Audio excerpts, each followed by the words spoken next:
Hello दोस्तों, welcome to the desi analysis of LIC IPO, जो India का मोस्ट एवेटेड IPO है by the insurance and investment, जहां पे हम करेंगे एनालिसिस LIC IPO का without any technical and hi fi terms.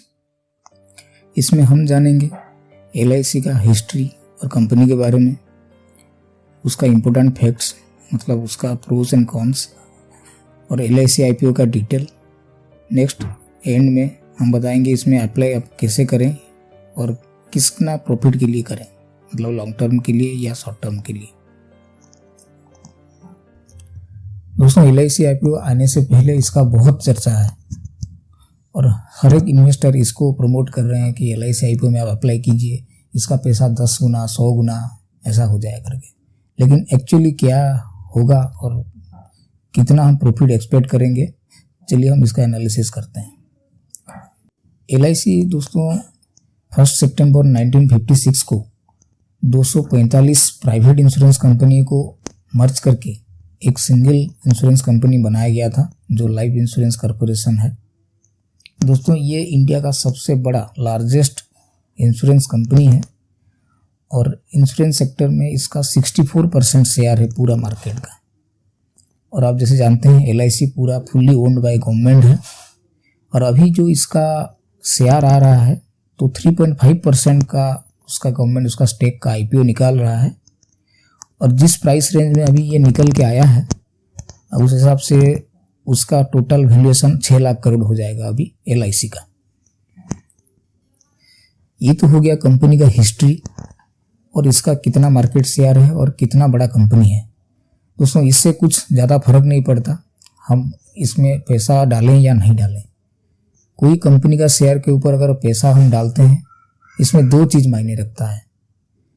ये इसका बिजनेस कितना हो रहा है और ईयर ऑन ईयर ये कितना परसेंटेज से ग्रो कर रहा है, ऐसे ही ये कितना प्रॉफिट कमा रहा है और ईयर ऑन ईयर ये कितना प्रॉफिट इंक्रीज कर रहा है। ये दोनों चीज़ हम अगर समझ लेंगे, बाकी बहुत सारे टेक्निकल चीज़ है उसमें घुस के कुछ बहुत ज़्यादा फायदा नहीं है। तो सिंपली इसका हम 2 चीज़ देखेंगे कि इसका प्रॉफिट बढ़ रहा है, रेवेन्यू बढ़ रहा है या क्या है। इससे हम डिसाइड करेंगे इसका IPO का कितना बेनिफिट हम ले सकते हैं। और इसका अगर एडवांटेजेस हम देखें तो ये पहले ही बता दिया है, ये सबसे बड़ा इंश्योरेंस कंपनी है और फुल्ली ओन बाय गवर्नमेंट, मतलब इसका डूबने का चांस बहुत ही कम है। और इसका बहुत बड़ा चैनल है, मतलब आप इंडिया में इसका 4983 ब्रांचेस है। तो आप समझ सकते हैं कितना बड़ा कंपनी है और कितना ज़्यादा इसका डिस्ट्रीब्यूशन चैनल्स है। और सबसे उसका एक अच्छा पॉइंट ये है कि गुड वैल्यूएशन में मिल रहा है आपको। जैसे अभी सब इंश्योरेंस कंपनियां हाई वैल्यूएशन में ट्रेड कर रहे हैं, तब उसके कंपेयर करेंगे तो ये थोड़ा चीप मिल रहा है। तो अभी जिस प्राइस रेंज में आपको मिल रहा है तो ये आप थोड़ा इसको समझ सकते हैं चीप में मिल रहा है। और अगर आप LIC का मतलब कस्टमर हैं या एम्प्लॉय हैं, इसको भी डिस्काउंट मिल रहा है तो उसमें भी कुछ आप बेनिफिट ले सकते हैं।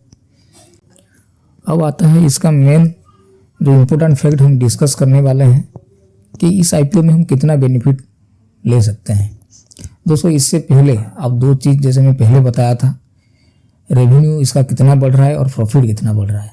दोस्तों, जो अपना इंश्योरेंस का मतलब मार्केट है इंडिया में 17% के हर साल ग्रो कर रहा है।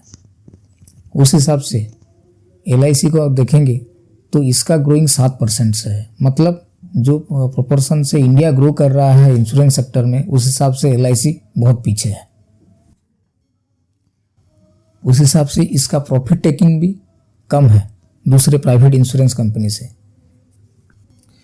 अगर पिछले 7-8 साल से देखें तो LIC का पहले मार्केट था 72%, अभी ये घट के आ गया है 64% में। तो आप समझ सकते हैं ईयर ऑन ईयर ये अपना मार्केट लूज कर रहा है।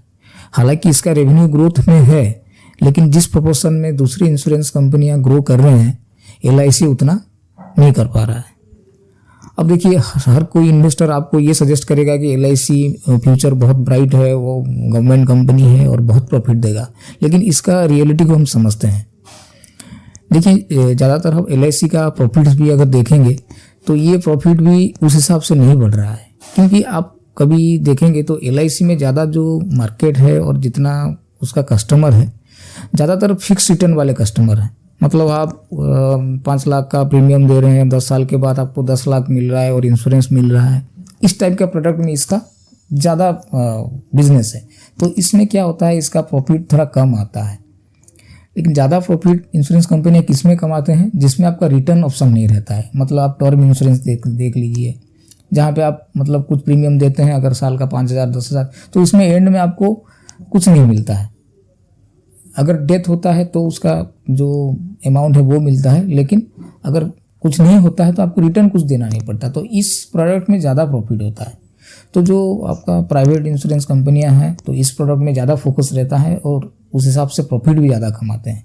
लेकिन LIC उतना फोकस्ड नहीं है इसमें, और जो प्रोडक्ट में ये फोकस्ड है और इसमें उसको ज़्यादा प्रॉफिट नहीं आता है। और सेकंड चीज़ आप देखें तो अभी हालांकि ये डिजिटली अभी कर रहा है, लेकिन जैसे प्राइवेट इंश्योरेंस या दूसरा इंश्योरेंस कंपनियां इस डिजिटली उतना बहुत ज़्यादा उसमें सेलिंग में आ गए हैं, लेकिन LIC उतना नहीं कर पा रहे, क्योंकि इसका बहुत बड़ा एजेंट बेस है। एजेंट के थ्रू इसका ज़्यादा से ज़्यादा पॉलिसी बिकता है, और जिसमें बहुत सारे की एक्सपेंस भी आते हैं, वो आप समझ रहे होंगे। तो उस हिसाब से उसका प्रॉफिट ज़्यादा नहीं हो पाता। तो LIC IPO का यही है कि LIC का अब फ्यूचर प्रोस्पेक्ट देखेंगे तो मेरे हिसाब से ये स्टेबल रहेगा।